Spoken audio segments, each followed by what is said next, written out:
Sang Sabda telah menjadi manusia dan tinggal di antara kita. Para sahabat Sabda Hidup yang terkasih dalam Kristus, berjumpa lagi bersama saya, Frater Aldi, calon imam Keuskupan Palangkaraya, pada permenungan hari ini.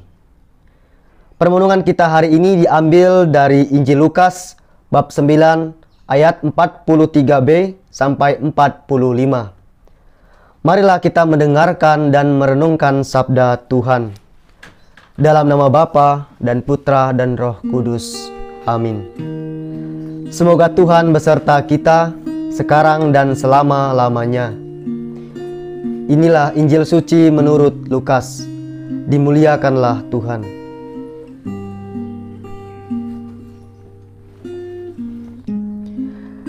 Ketika semua orang itu masih heran karena segala yang diperbuatnya itu, Yesus berkata kepada murid-muridnya, "Dengarlah dan camkanlah segala perkataanku ini. Anak manusia akan diserahkan ke dalam tangan manusia. Mereka tidak mengerti perkataan itu, sebab artinya tersembunyi bagi mereka, sehingga mereka tidak dapat memahaminya. Dan mereka tidak berani menanyakan arti perkataan itu kepadanya." Demikianlah Injil Tuhan. Terpujilah Kristus.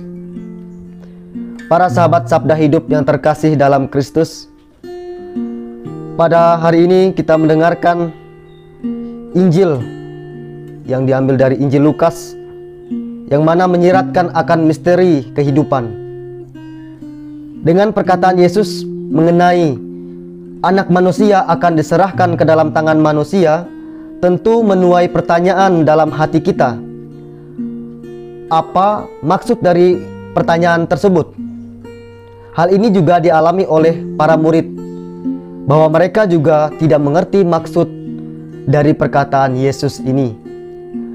Merenungkan pernyataan Yesus ini bukanlah hal yang mudah, namun sangat jelas bahwa Yesus memberikan kita gambaran bahwa Ia akan mengalami banyak cobaan sebagai bentuk ketaatannya kepada Bapa.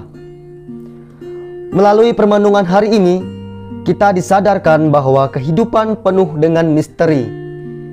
Tidak suatu hal pun dapat kita tebak. Begitu juga dengan panggilan hidup kita. Kita nantinya jadi seperti apa juga tidak bisa kita pastikan. Peziarahan hidup kita akan melewati pencobaan seperti apa juga tidak kita ketahui. Dalam keseharian, kita sering menghadapi situasi seperti ini. Kerap kali kita mengatakan bahwa kita atau saya adalah anak Allah. Tetapi kita tidak mengetahui apa rencana dan kehendaknya kepada kita. Kerap kali juga kita sering merasa hidup kita selalu susah. Bahkan lebih ekstrim lagi, kita merasa Tuhan meninggalkan kita di saat kita dalam pencobaan yang menurut kita pencobaan itu sangat berat.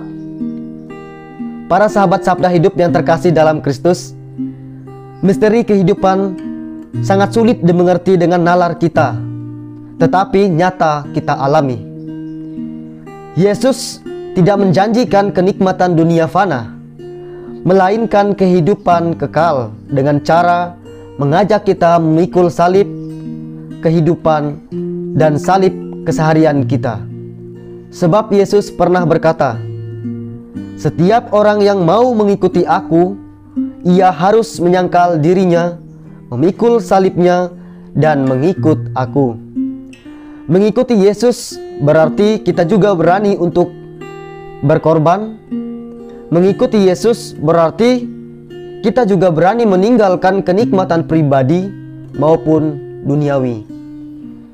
Para sahabat Sabda Hidup yang terkasih, melalui permenungan hari ini juga kita diajak untuk membuka hati dan pikiran kita agar Yesus berkarya dalam diri kita, sehingga kita mampu menangkap apa yang Tuhan kehendaki dalam hidup kita, dan kita juga diajak untuk tetap setia memikul salib kehidupan kita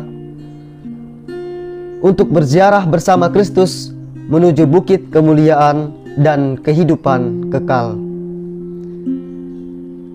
Semoga Allah yang Maha Kuasa memberkati kita, melindungi kita terhadap dosa, dan menghantar kita ke hidup yang kekal. Amin. Dalam nama Bapa, Putra, dan Roh Kudus. Amin.